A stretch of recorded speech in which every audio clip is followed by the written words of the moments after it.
getting out of bed today. Keep waking up from the previous night.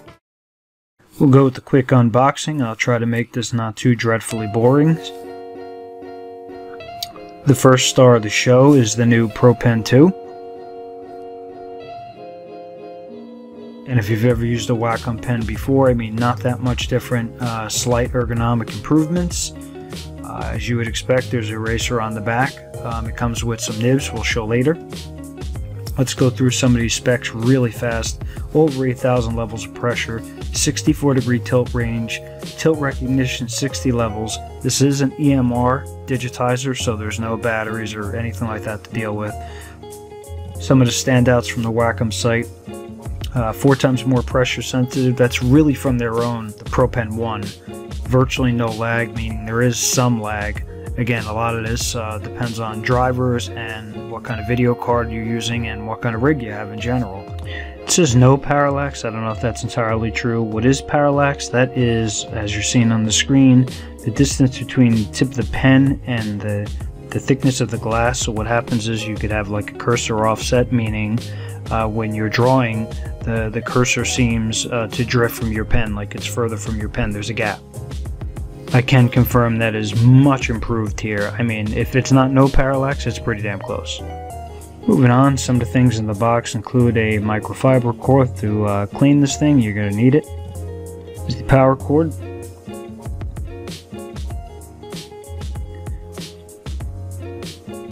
There's obviously the Cintiq tablet. It comes enclosed in like a plastic wrapper, you know, for protection.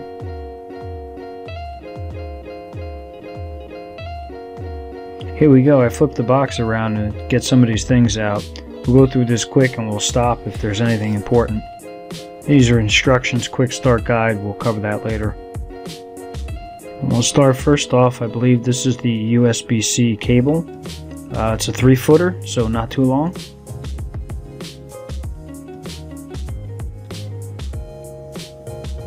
Next up, USB 3.0 cable.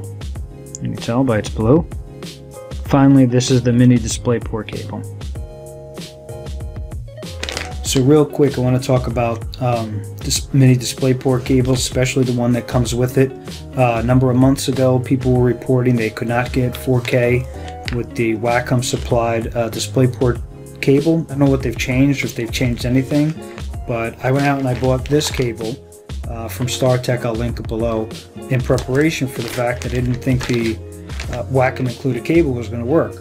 Well, I plugged it in, I set everything up, and sure enough, it didn't work. I was only getting, you know, QHD, and then there was a firmware update. I want to say somewhere in early January, or at least, you know, around the time I got it.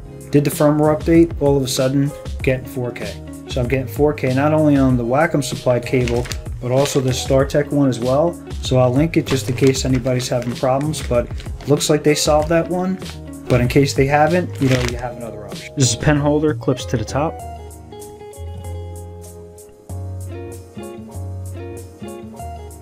Here's the power cord. It's a lot thicker than I would have originally thought.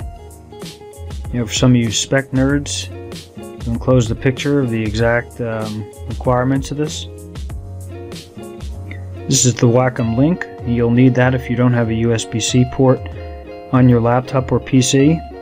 It basically takes your USB-C cable and outputs through USB 3.0 and DisplayPort. Finally, this guy is another pen holder. I actually like this thing. It opens up and your nibs are inside. That's pretty nifty. So it moves away from their old pen holder where the thing would just fall off all the time.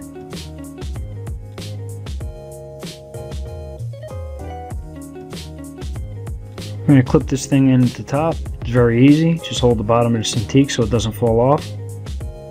These are basically colored rings that allow you to customize your Pro Pen 2. So if you don't like the color, if you have multiple pens, you can customize them. Right here we can see this is a USB-C port and a card reader. It's pretty convenient if you are a photographer or something like that. You see how the pen fits into the pen holder? That's one way. It also slides in from the side.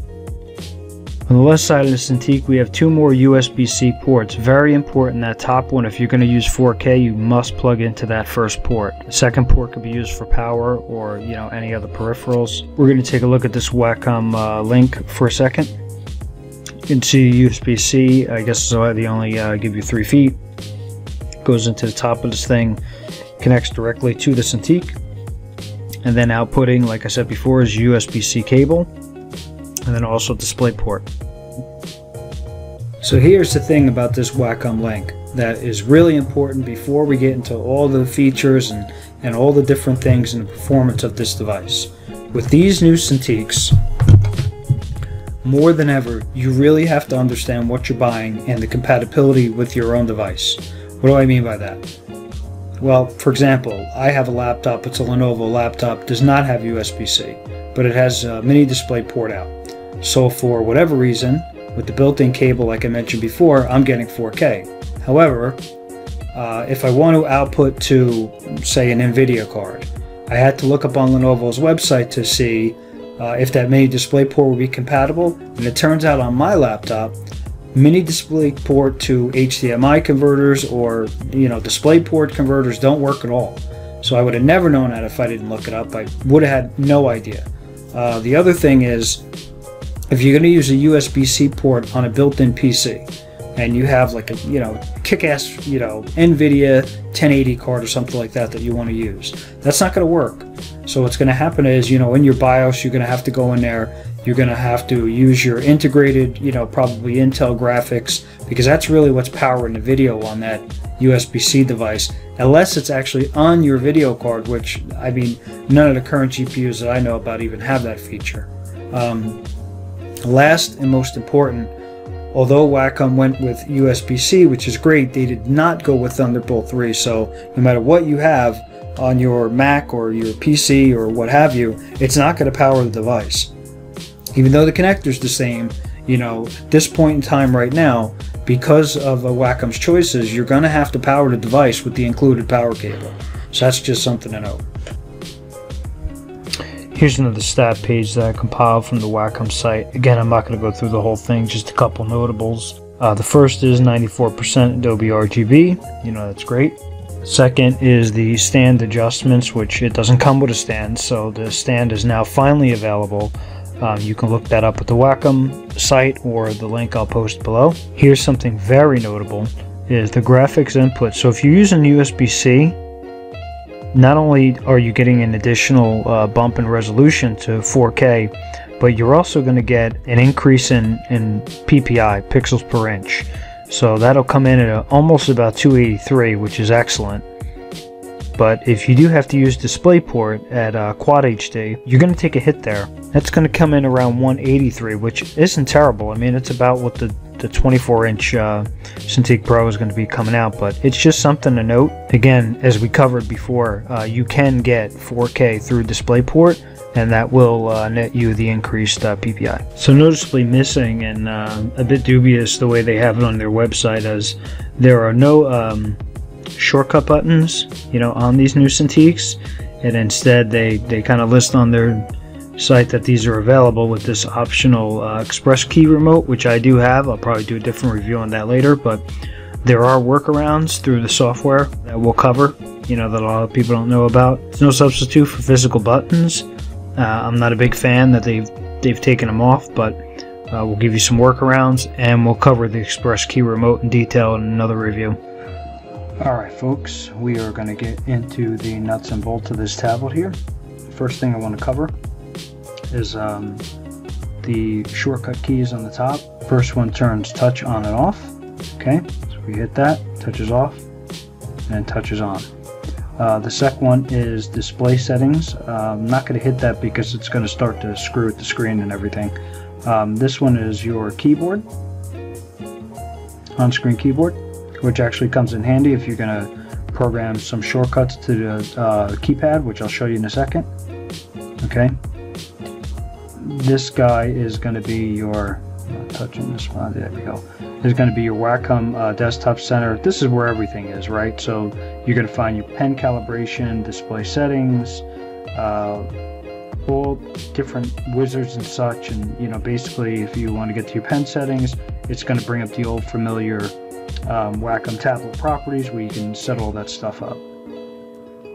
Your touch settings, you're going to have two choices. One is using Wacom gestures, which is what you want, because you're not going to get some of the other features, which I'll show you in a second, you know, such as my gesture. So you see here with 3 fingers, which is sort of a little bit of a problem for me at times because of the smudge guard I wear.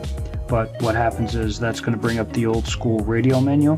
So you see, if you're a Cintiq user or an Intuos Pro user, you may be seeing things that you're missing, like precision mode or the radial menu or different things like that. It's all baked into the software. So I do have the express key remote, but we're not going to use that. I mainly have it out for the next review whenever I get to that. But if I tap 3 fingers, okay, it's going to bring up the radial key. What's going to happen here is, you see here I got display toggle. So in case any of you are wondering, hey, can you still display toggle and this and that, you absolutely can. Tested it with my laptop, it works great. What that does for folks who don't know is when you click it, I'm not going to now because I don't have dual displays on, is when you're using the, you can control your other screen from the Cintiq with your pen, which is really neat when you want to go back and forth, like say you're working with reference or something like that. I mean, you're controlling your other screen. You can configure all these things however you want, but this is what's really neat.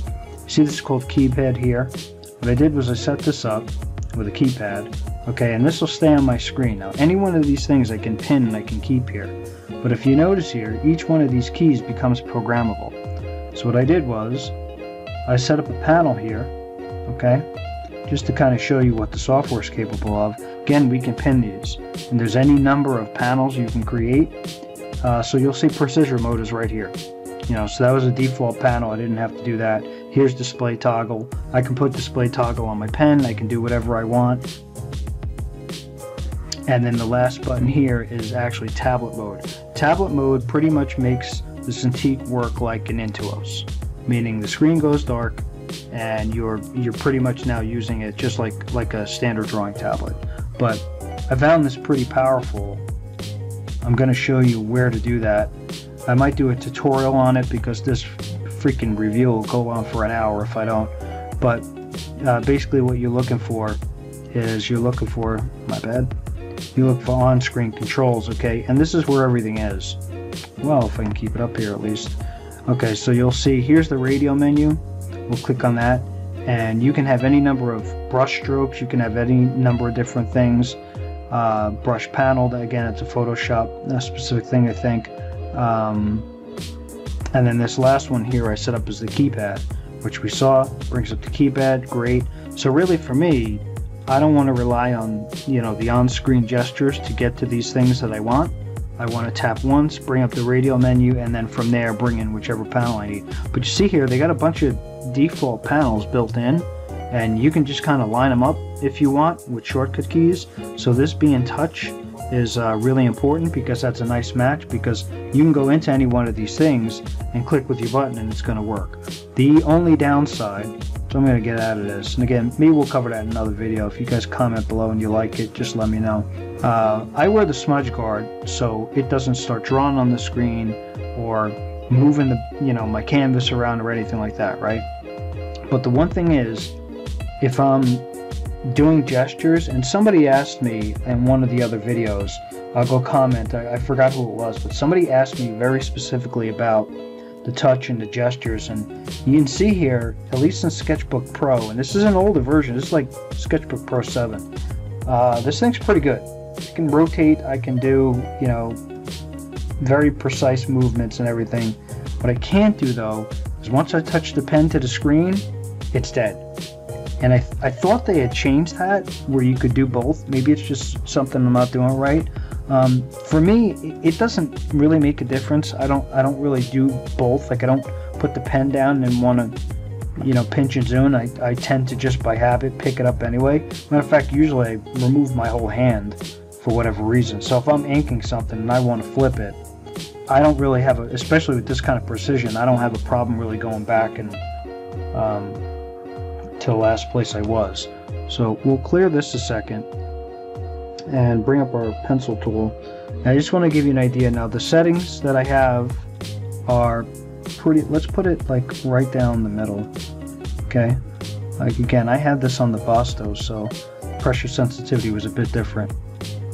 And we're going to clear this. Okay, so I'm going to show you like just how much pressure you're getting. Now this being the older version of Sketchbook Pro, I don't know if I'm getting 8,000 levels. I don't care. But if you look at just how light, this is why I wanted to set up 2 cameras, because I know this side camera is making this parallax look a lot worse than it really is. But from me sitting on top of it without even calibrating it, I'm not seeing anything. You do see a little cursor drift. That's just EMR. I don't think that's my rig. Right now I'm running off a Thunderbolt 1 port, which is pretty much a display port, mini display port anyway. But I don't think it's a rig thing. I just think, you know, Wacom EMR, the cursor tends to lag a little behind the thing. But I tend to not notice that, especially if I'm drawing, you know, like if we're just drawing in circles here, I'm not really seeing like the problem. Like it's so quick and so minute, I don't see it. Even if I'm doing, let's say, we'll go to cross-hatching, right? I mean, it's unlikely, you know, that I'm drawing that fast that it's going to bother me. Like, I'm not losing any control, you know, even if I want to really get in here, you know, quickly or whatever, it's not bothering me. If I switch to like a quill pen, let's clear this. I'm using Sketchbook Pro because there's no built-in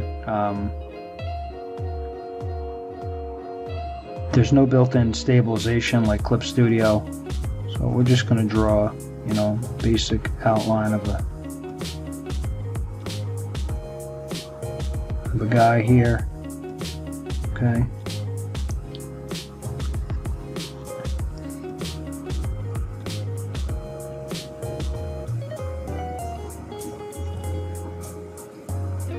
So again, I'm not trying to turn this into a drawing tutorial, but I am trying to illustrate how awesome this thing really is and the quality of it.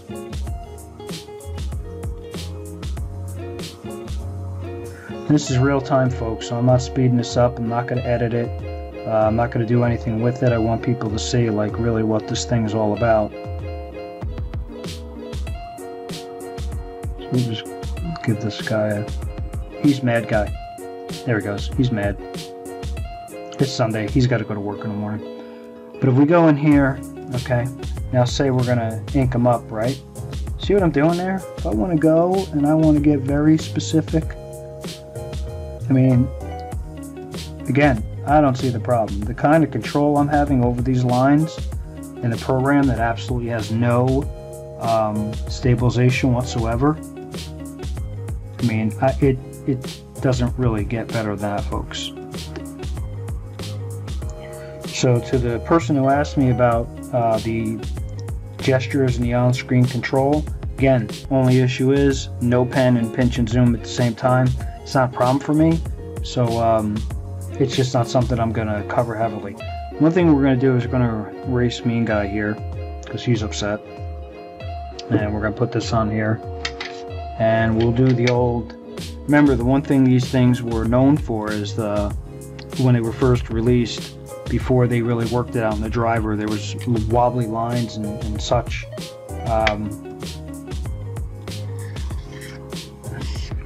Yeah, I'm not really seeing. We'll go a little slower. Yeah, my hand is still not really hitting this ruler right. Yeah, that's more me than the ruler. You can see because of the pressure. What I should be using, when we get to Photoshop, I'll use like a dead pixel brush, and that should look better. But the point is, I'm not really seeing a lot of wiggle at all. There's a slight amount, but again, if you're, I don't typically draw that slow, so anything that I've been doing so far hasn't really impacted what I'm doing. So we're going to move on to Photoshop. Alright, so I've got Photoshop CC 2018 installed and ready to go. We're just going to show you pressures there. Actually, as opposed to Sketchbook Pro, I don't even know. You'll see when I actually have the screen sharing, but I mean, you're getting all kinds of level of pressure here.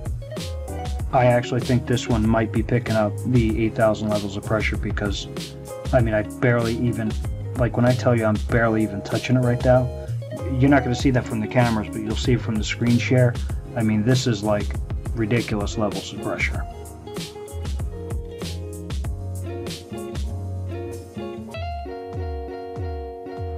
Let's try thick ink. Yeah, I like this one because it's not black. There we go. Now that's an ink. Look at the difference I get.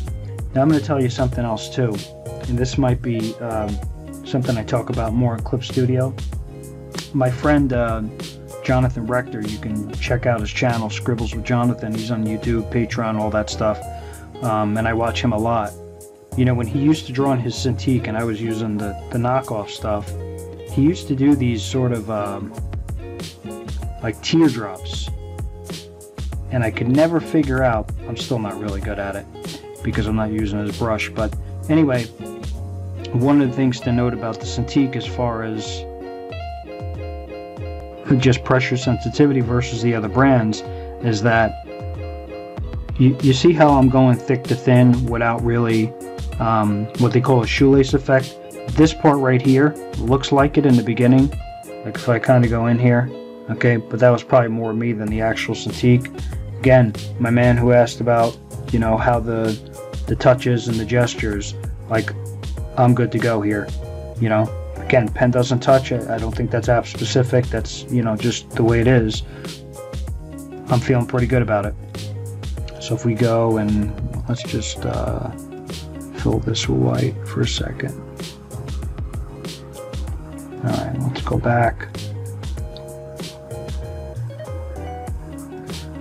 And you know, it's interesting, at least for me, is that I thought with the smaller size I would have, I don't know, issues, I guess, you know, like going from a 22-inch and this and that. So the question about whether you can really do finished work on something like this, the only way it's affected me is, like, you see the landscape view, which I'm not the 16:9 aspect ratio, which I'm not a huge fan of, but you know, in fact, it's perfectly fine. I mean, if you kind of gesture in your figure, okay, and you just, you know, we're just gonna just get a guy in here.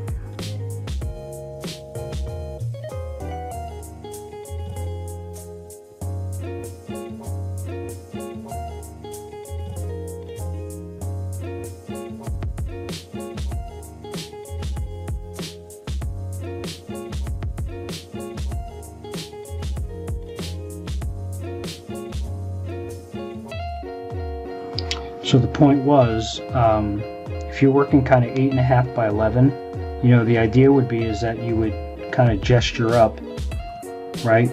And then you might have to go in, you know, these devices, and how a lot of people learn is you would probably go in now at this point and start working on, you know, your type pencils, or we'll go back to this inking guy.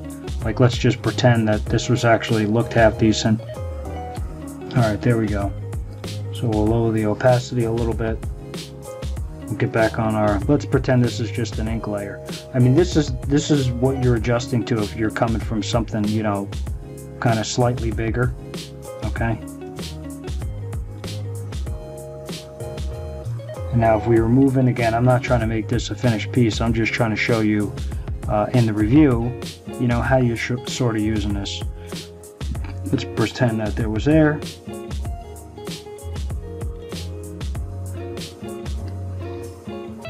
And that's basically what you're doing. So it has made me adjust that I don't see the whole figure, you know, or what I'm doing. But when I really get into it, it doesn't really matter. As long as I get my, you know, base figure, or if you're doing full panels, you know, you're going to have an 11 by 17 thing and draw your panel, and then you're going to zoom in. This really doesn't bother me at all. As a matter of fact, you know, I kind of like the form factor. I'm getting used to it.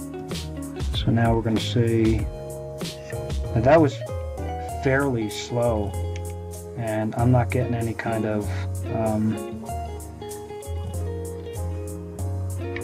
you can see there it starts to wiggle, but I mean, we're talking, actually, you know what, it's just the freaking ruler? No, I don't know.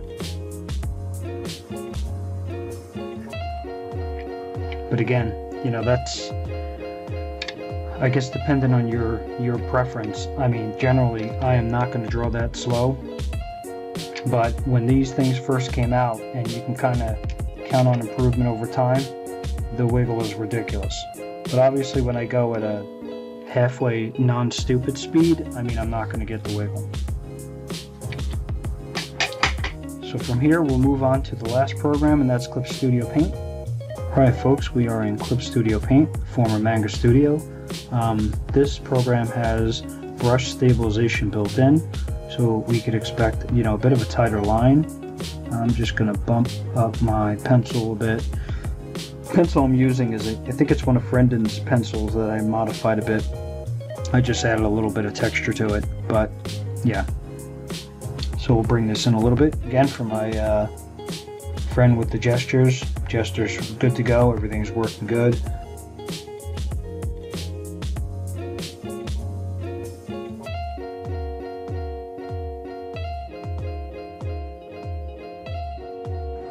The on-screen controls are very responsive. I can go back and forth. Also, what I wanted to note, no issue with the corners. You know, going back and, you know, I know that was a problem in the past, but the problem doesn't exist now. So, you know, we'll just very lightly sketch in, you know, somebody, I don't know, but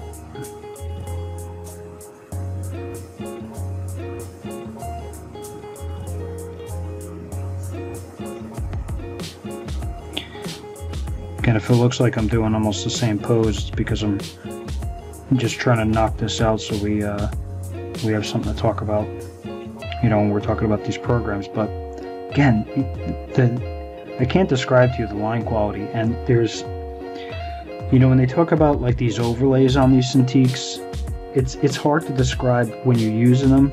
It's not bumpy, so it's smooth, but there's like an etching to it. If you're looking at it on the camera, you may be wondering why it sort of has a matte finish to it. I suspect it's that overlay, you know, the edge-to-edge glass, but what it does is it just is enough grit. You can almost barely tell, but it's almost enough where your pencil's just not sliding all over the place, if that makes sense. Again, I'm not going to do a whole drawing here, but alright, so what we're just going to do is we're going to add a quick layer. Okay, I'm going to switch brushes here. This is a brush, this JK inking is from my man Johnny Rector. So I am not going to steal his stuff, but I will let you know, same as before, check him out on Patreon, or he's got a YouTube channel, Art by Jar, Scribbles for Jonathan. Just Google him, you'll check him out. But this has got a nice, neat little swerve to it.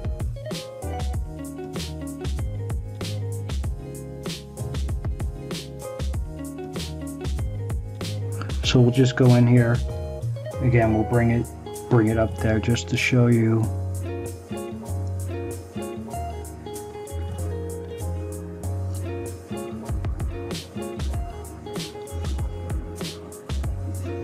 I mean, this is this, like, I've just gotten this thing, so I almost have to get used to how sensitive it really is. Like, anytime you start to put any weight on it at all, you get such a wide array of line thickness. I mean, you know, for me, what I've been working on, at least, it's almost too much. But if we really want to get in here now, okay, we want to do some cross hatching, which I'm no pro, but I mean, you can get in here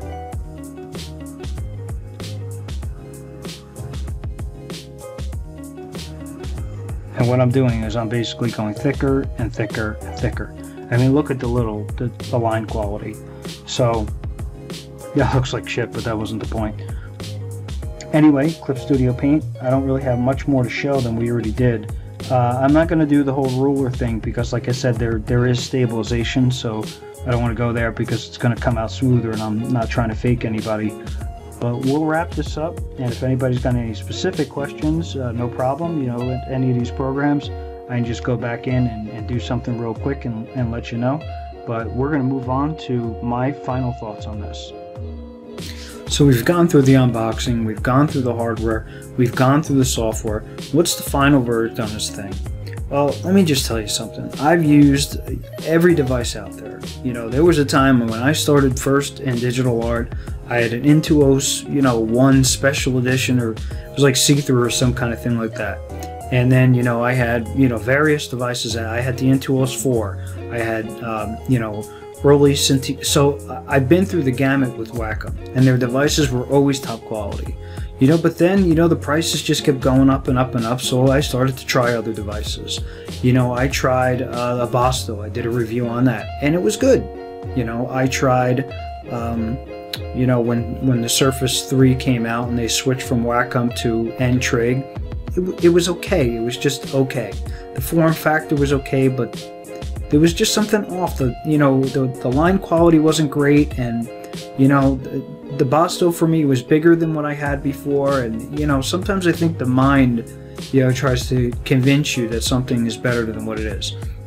Don't get me wrong, by all means, those devices are fine, especially if you're a student or, you know, you're trying to get into something, but going back to a Cintiq after all this time just validates how much better they are than other devices. The line quality is unparalleled. I mean, it's going back to the Basto is almost like drawing with a crayon after using this thing.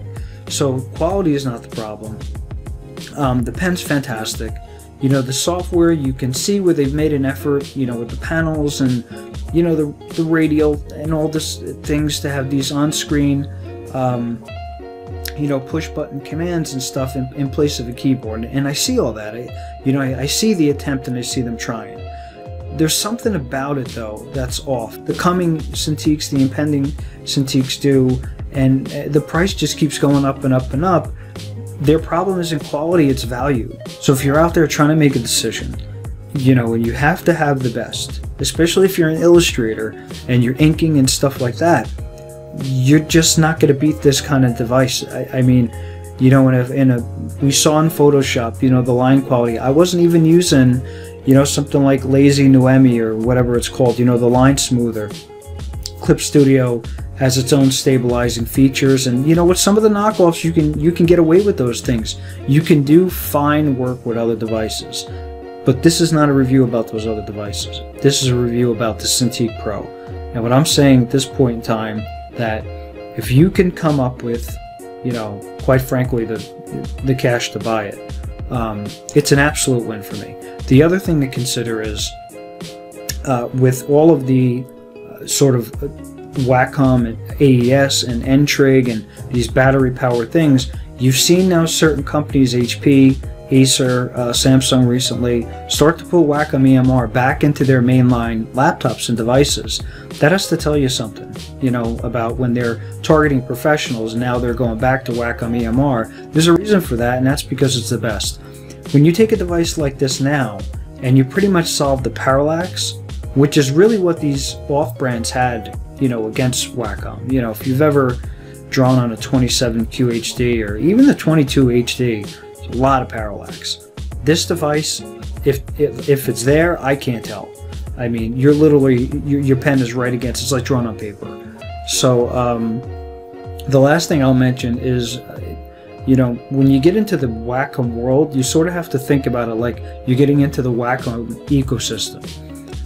In other words, if you buy one of these off-brands, you know, Huion or Monoprice or some of the other ones, there's no value there. I mean, if you buy the thing, you're buying it to use it until it either dies or whatever, but resale and stuff like that is just a non-factor.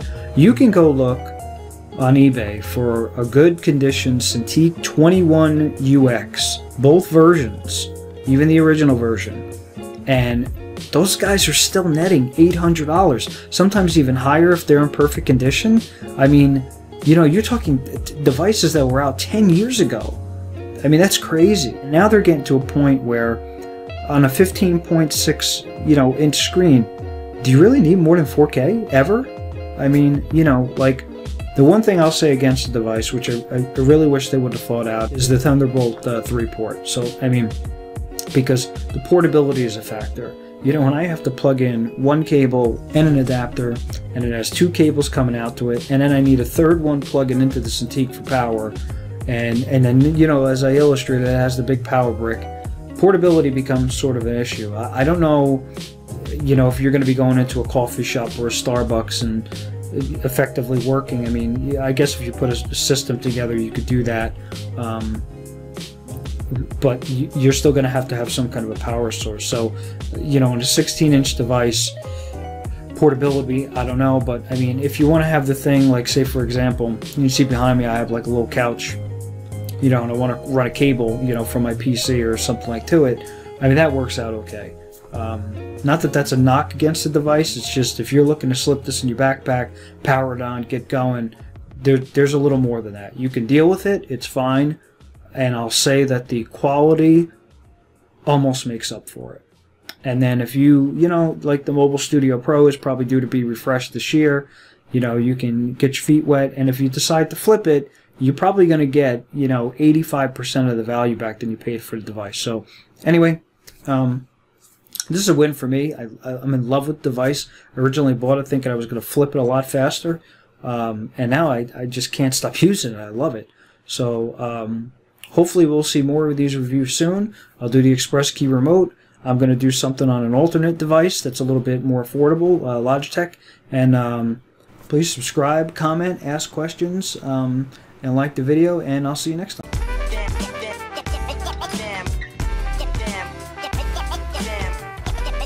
Another day, damn, keep waking up from the